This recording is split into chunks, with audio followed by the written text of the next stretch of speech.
1 year ago, I broke the trap of fear, the emotion which had been gripping me for the past 5 years, and I didn't even know that. This one memory I keep coming back to from around that time. I was sitting with my laptop, staring at a job description I had already outgrown for a role I could do even in my sleep. And I caught myself thinking, but if I leave this job, what will I say when people ask, what do I do?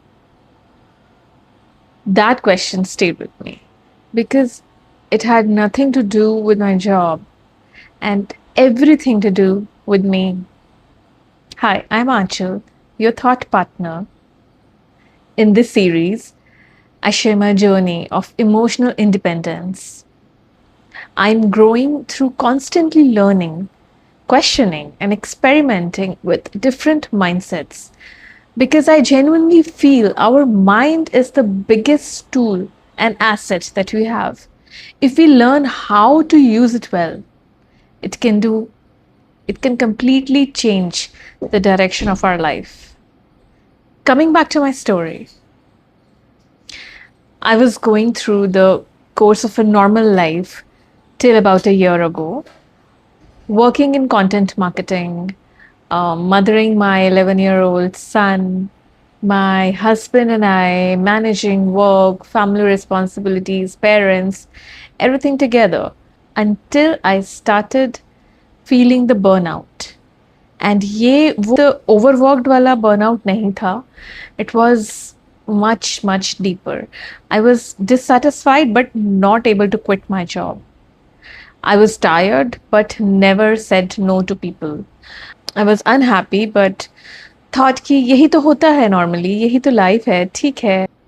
The strange thing is, I didn't even question it. Because when something becomes your normal, you stop noticing it.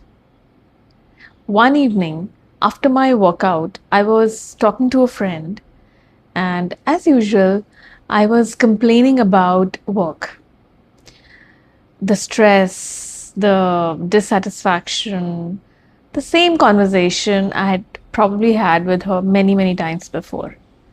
She listened patiently again and then simply said, if you are so unhappy, then quit. I immediately replied, no, it's not that simple. And then I started giving her reasons. I don't want to lose my independence. I need to keep earning. I have worked so hard to build my career. And at that point, all of those reasons sounded absolutely valid to me. Then she started talking about her own life.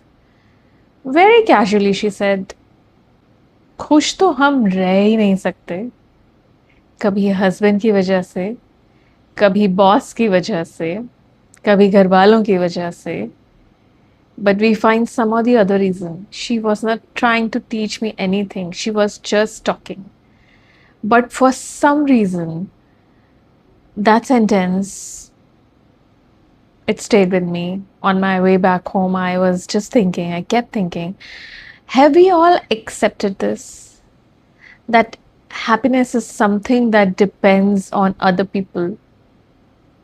Boss अच्छा होगा तो खुश रहेंगे, salary बढ़ेगी तो खुश रहेंगे, partner समझेगा हमको तो खुश रहेंगे, बच्चे सुनेंगे हमारी तो हम खुश रहेंगे. And that's when it hit me. I had outsourced my happiness, the one thing that every human being actually wants. I had handed it over, its control, to my job, my achievements, and other people's opinions. That night, I asked myself a question I had never asked before. If I leave this job tomorrow, what exactly am I losing? Money? Independence? My family had always supported me. So then what? I kept coming back to that memory of sitting in front of my laptop, thinking, what will I tell people I do? And suddenly I understood. I was not scared of leaving my job. I was scared of losing the identity I had built around it. Somewhere along the way, I had stopped saying, I do this for work. Instead, I had started saying, believing that this is who I am. And those are two very different things. Then I saw something even bigger. It was not just one fear, it was many fears hiding behind each other. The fear of starting again, the fear of failure, the fear of judgment, the fear of people asking questions, the fear of losing my identity, the fear that if I wasn't constantly working and achieving and proving myself, then was I doing? Would people still value me? And I want to clarify something here. None of this came from anyone who loves me or my family. My husband, they've always been supported. My parents, they have always been there for me. Nobody was putting any kind of pressure on me. Only I was. These fears were completely self created. How? How did I create those fears? I had always been the independent, strong woman. And so, somewhere along the way, I had succumbed to the conditioning of my own independence. Nobody had told me that I was not good enough or that I would lose my value if I quit. I had unknowingly. The biggest thing that helped me break the fear trap was becoming self aware. And I know self awareness has become one of those words that we just throw around casually.